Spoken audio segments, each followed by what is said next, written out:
gracias a Dios por esta oportunidad.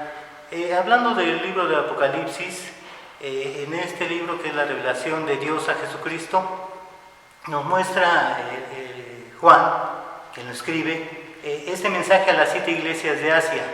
En él se ve a Jesús en una forma gloriosa, con un rostro como sol, vestiduras blancas y rodeado de los 7 candelabros y en su mano las 7 estrellas que son las iglesias y los ángeles de cada iglesia, ¿no? Nos muestra esto, la soberanía de Dios sobre su iglesia, en clara alusión también al Espíritu Santo, que es quien guía a la iglesia desde Pentecostés hasta nuestros días. También se ve en esta secuencia de imágenes que tiene él al Dios Todopoderoso sentado en su trono, rodeado por las huestes celestiales, adorándolo, los 24 ancianos, los seres vivientes, dándole gloria a él. Y él en su mano con este rollo y los sellos, y preguntando quién es digno de tomar el rollo y abrir los sellos. Y no hay nadie en el cielo, ni en la tierra, ni debajo de la tierra, y causa gran conmoción también en Juan esto. Pero uno de los ancianos le dice: he aquí el león de la tribu de Judá, la raíz de David, él es digno de tomarlo. Este es el Mesías que esperaban los judíos. Pero al voltear a verlo vemos al Cordero de Dios, a un Cordero inmolado, un Cordero como inmolado, que es el que es digno de tomar ese rollo y abrir los sellos. Y esto es de gran gozo, porque este Cordero inmolado es el que nos da salvación, porque nosotros somos salvos por este Cordero que es digno. Y él los abre y empieza una serie de eventos, de sellos, de trompetas, de copas, y hay eventos de calamidad para la tierra, y los habitantes de la tierra pues no vuelven sus ojos a Dios, sino más bien endurecen sus corazones. Hay plagas como las que hubo en Egipto, y igual que a Faraón endurecen sus corazones, y hay eventos de seres que son contrarios a Dios, y dominan a la tierra en esa cuestión de ir en contra de Dios, de Jesucristo obviamente, de su Espíritu Santo, y hasta que no son derrotados ellos, solamente así una parte de la gente de esta tierra es como vuelve a Dios. Todo esto es por obra de su Espíritu Santo, sin duda, porque nadie puede reconocer a Dios ni darle honra si no es a través de su Espíritu Santo. Y mientras esto sucede, también en el cielo se ven eventos de alabanza y gloria a Dios, del Cordero entronizado también, y sigue así la secuencia de eventos entre estos sellos, estas trompetas y estas copas de la ira de Dios. Y se ven también gente que ha creído en el Cordero y que le pide a él que se haga justicia, y él les dice que esperen, porque faltan más hermanos para sumarse, que creerán también. Esto es bueno, porque nos muestra la misericordia de Dios, pensando el Señor en toda la humanidad, en que hay gente que a pesar de estos difíciles momentos que pasará la tierra, voltea sus ojos a Dios, y como les dije, con la guianza del Espíritu que está y que es el que guía y el que nos convence de pecado, vuelven a Dios y son admitidos en la presencia, y son vistos como estas gentes de vestiduras blancas, una multitud enorme que han lavado, se han purificado con la sangre del Cordero, este Cordero que es el que nos da salvación. Siguen los eventos, sigue lo llamado el milenio, la novia que desciende, Jesucristo recibiéndola, y se nota y se sabe que esta novia es santa, es de vestiduras blancas, no por lo que hayan hecho, sino porque el novio, el Cordero, Jesucristo la ha hecho pura, la ha hecho blanca, la ha limpiado de todo pecado. Hasta el final, cuando es vencido todo mal y es echado al infierno Satanás y quienes le ayudan, pues nos quedamos todos los que hemos creído con Él, viviendo con Él en un cielo donde no se necesita templo, donde no hay templo, porque dice que Dios mismo está con nosotros y no hay necesidad de ir a un templo a buscarlo, sino que Él está en nosotros y con nosotros. Y no hay necesidad de sol ni ninguna otra cuestión, porque Dios mismo alumbra esa ciudad y seguramente y obviamente en nuestros corazones y es donde nosotros le serviremos. Quiero relacionar esto con una lectura que da el apóstol Pablo. Pablo habló mucho en sus epístolas sobre estos tiempos, profetizando y hablando de esto.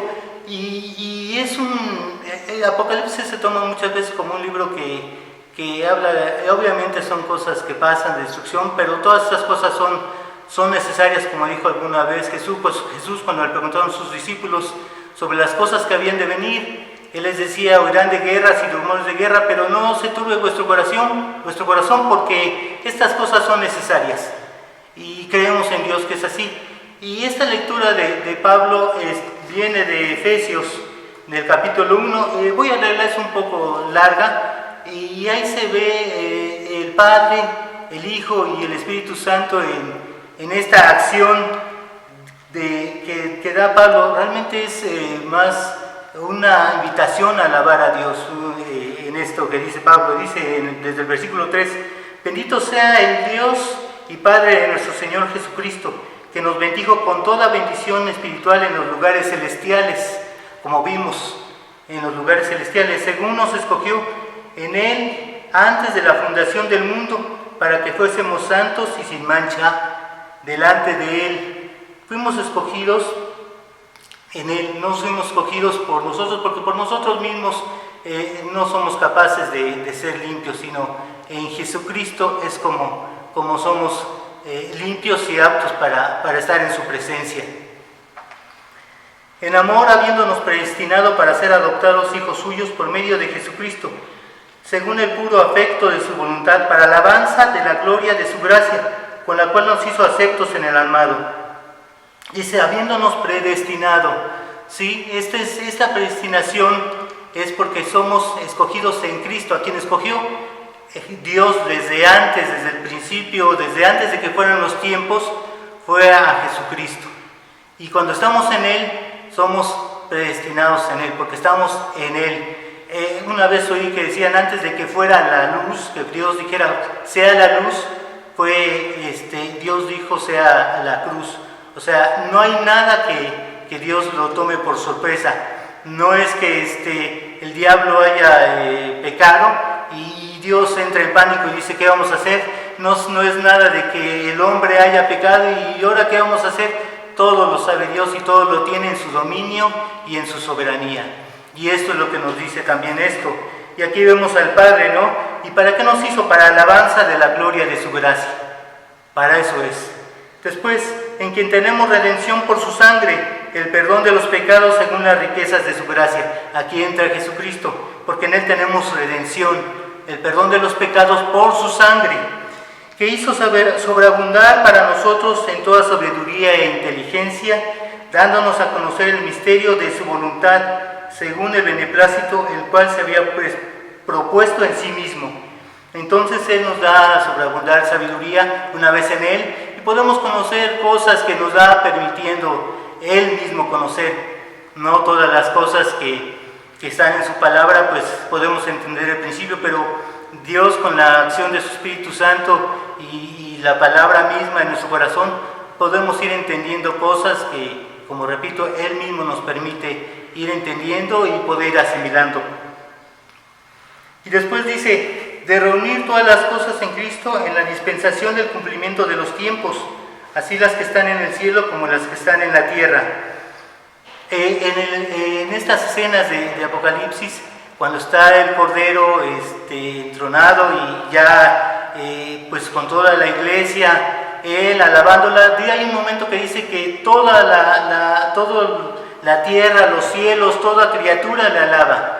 Entonces es esto mismo, ¿no?, que ve Pablo, a un Cordero en suprema adoración, entronado y recibiendo la alabanza que merece. En él asimismo tuvimos herencia, habiendo sido predestinados conforme al propósito del que hace todas las cosas según el designio de su voluntad. Otra vez esta predestinación, conforme al propósito, obviamente su propósito está escrito, que es el de alabarle y ser para la alabanza de su gloria, a fin de que seamos para la alabanza de su gloria, nosotros los que primeramente esperamos en Cristo. Y en él también vosotros, habiendo oído la palabra de verdad, el evangelio de vuestra salvación, y habiendo creído en él, fuisteis sellados con el Espíritu Santo de la promesa. Obviamente quienes creen, por el momento y en el momento que nosotros creemos y recibimos a Cristo, pues el Espíritu Santo entra en nosotros, porque no hay forma de que alguien pueda alabar y reconocer a Dios si no es por su Espíritu Santo. Y dice que es las arras de nuestra herencia, hasta la redención de la posesión adquirida para la alabanza de la gloria. Estas arras de nuestra herencia es en las bodas judías, cuando se daban matrimonio, se prometían, el novio daba una promesa de matrimonio. Aquí la manejamos como arras, puede ser un papel, puede ser una propiedad, algo que demuestre que va a cumplir con su promesa de casarse, de cumplir con este matrimonio. Y mientras pasa ese tiempo, el novio pues se prepara y hace su casa y todo esto. Estas arras son el Espíritu Santo, porque Jesús, cuando se va de esta tierra, que asciende a los cielos, dice que mandará al Consolador, que manda a su Espíritu Santo. Y le decía a sus discípulos: les conviene que yo me vaya, porque vendrá otro Consolador. Y este Espíritu Santo que está con nosotros, que es Dios mismo, es testimonio de que Dios, de que Jesucristo está a la diestra del Padre, como dijo, intercediendo por nosotros. Entonces aquí vemos esta relación de cómo la Escritura es la misma y cómo Dios no se contradice indudablemente, y cómo vemos que esta profecía del Apocalipsis, que muchos tienen temor y todo eso, no es más que saber que tenemos esperanza en Él, que Dios cumple lo que promete, que Jesucristo es el Cordero que va a vencer y que ha vencido ya sin duda, y que nosotros estaremos con Él si realmente creemos en Él, si le hemos aceptado, si actuamos como hijos suyos, porque nos da esa potestad de ser hijos suyos, estando en Él. Y bueno, no queda más que decir que Jesucristo es esperanza de gloria. Gracias.